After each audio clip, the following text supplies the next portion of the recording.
What's scary depends on who you ask. Some people are freaked out by animatronics, while some people aren't really scared by anything. That's why Ao Oni stands out, because it's not about scary. Ao Oni is about uncertainty. Let me take you on a little look at what made a game with a villain that looks like this one of the greatest horror titles of all time. Welcome home. Mwah. Extra special thanks to A1 and Egg.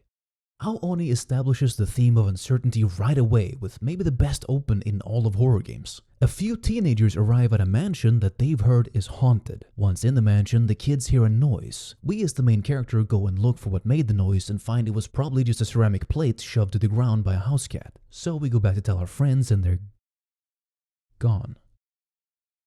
Did you notice what changed? Suddenly, we're in a horror game. There's no helicopter crash or tutorial, just silence. This is central to Ao Oni since the game's atmosphere is marinated in an ambience which is really too quiet. Like if you've ever stayed late at an office and now that everybody else has gone home, it's just you and the air conditioner.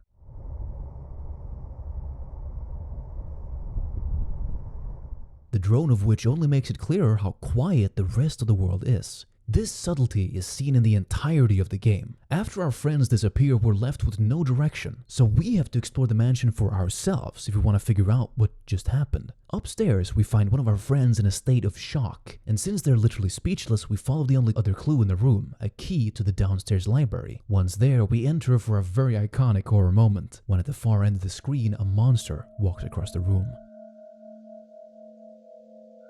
Notice how we lose the controls for the main character while the little reveal cutscene plays. It means that once we get the controls back, the character stands still, which adds a little tiny surface tension. Do you leave the room or do you explore it?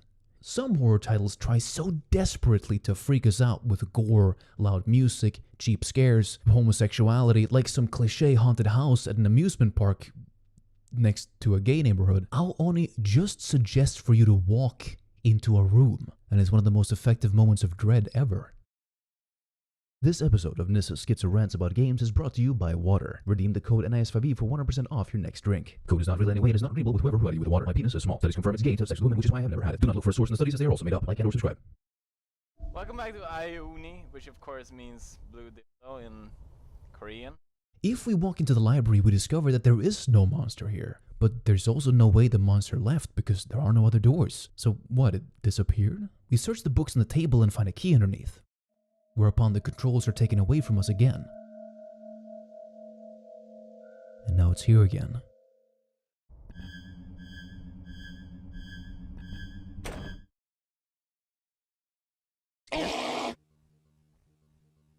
Mikey Jackson! This is the first chase sequence in the game. What I love about this moment is that the game doesn't need to tell you to run, you just get it.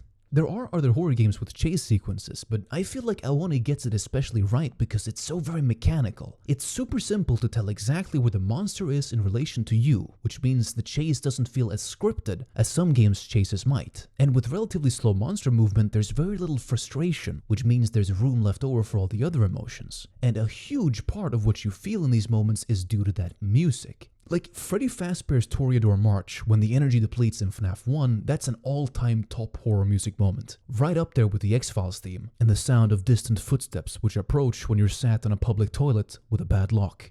Ao Oni's strings, and whatever the low instrument is, might just be the best piece of horror music of all time. Like I still freak myself out easily in bed at night if my mind goes to, what if the Ao Oni music started to play right now?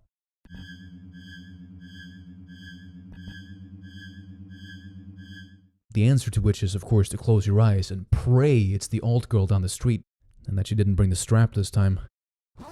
What I especially like about this track is how little music there actually is to it. The track only contains the bare essentials to what I've heard music needs to feel scary, which is a high part and a low part, with not much in between. But since it's so obviously only these simple parts, the music almost makes me doubt whether this really is the scary part. It's as if the music implies that the really bad part is what happens after the monster catches you. This is reinforced if you're ever actually caught by the monster, because there's no gory animation or jump startle, just a black screen and a game over card. Like, So what happened? This might make the game feel less scary to some players, but when the game refuses to actually play the scare card, that delicious atmosphere of uncertainty stays intact. This leads to another facet about this moment I love, and in fact it might be my single favorite aspect of this game. It's just a monster, not a virus-mutated human or mythological creature or crazy person or child predator that we're able to explain away. It's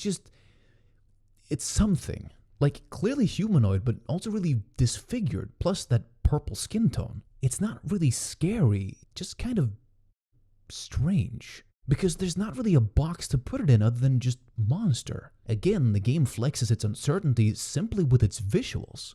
After we juke the monster enough, it loses track of us and we're free to explore again. Next, the monster emerges from inside a closet, which again plays with the emotion of apprehension when we have to lose the monster, then go back to the closets for an item.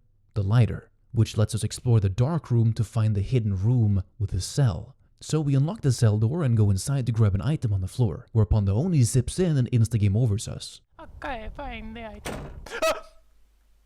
What the f— Like, what? What was I supposed to do there exactly? We reload a save to try again and this time realize we're able to close and lock the door behind us, which means now that we grab the item, the monster appears but isn't able to get in. So he leaves, right?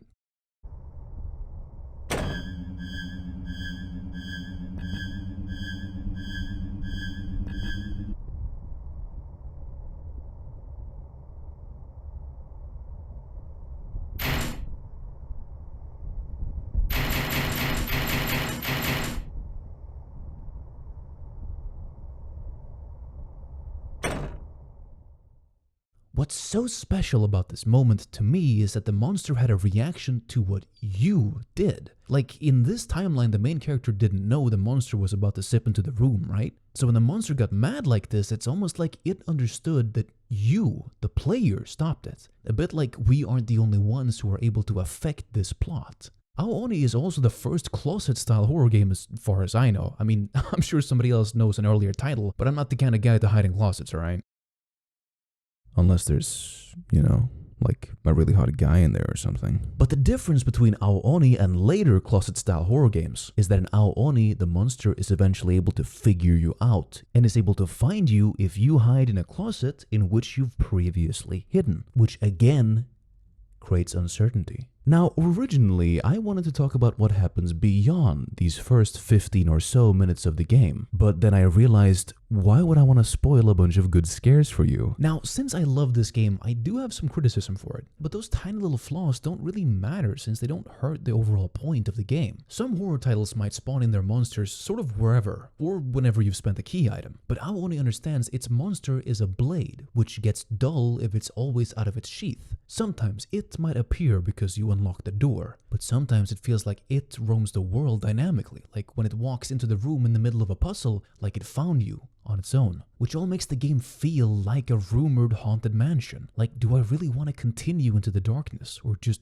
close the game and go back to daydreams about love? Conclusion. Ao Oni is a game that doesn't need to startle. All it needs is a monster with a will of its own. Because that creates uncertainty.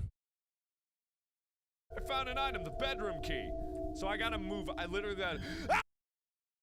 Hi, I love you. Sorry, was that too gay? If you want more of Ao Oni, then the game is actually free and available on many places on the internet. Or if you, like me, are actually an age 5 child on the inside, then you probably really want a mommy. Kiss me, big baby. You wanna know how I got my mommy issues? I read that one Naruto comic. But yeah, I digress. If you are a scaredy cat, you might recommend it to a streamer or watch this retrospective by Ben again. Or if you're more about Let's Plays, then obviously or now if you like to hide in closets, then come and join us. Please like and or subscribe, or I might make a face that looks like this. Click here for more Nisse. Time to listen to more corn, I guess. Remember those guys?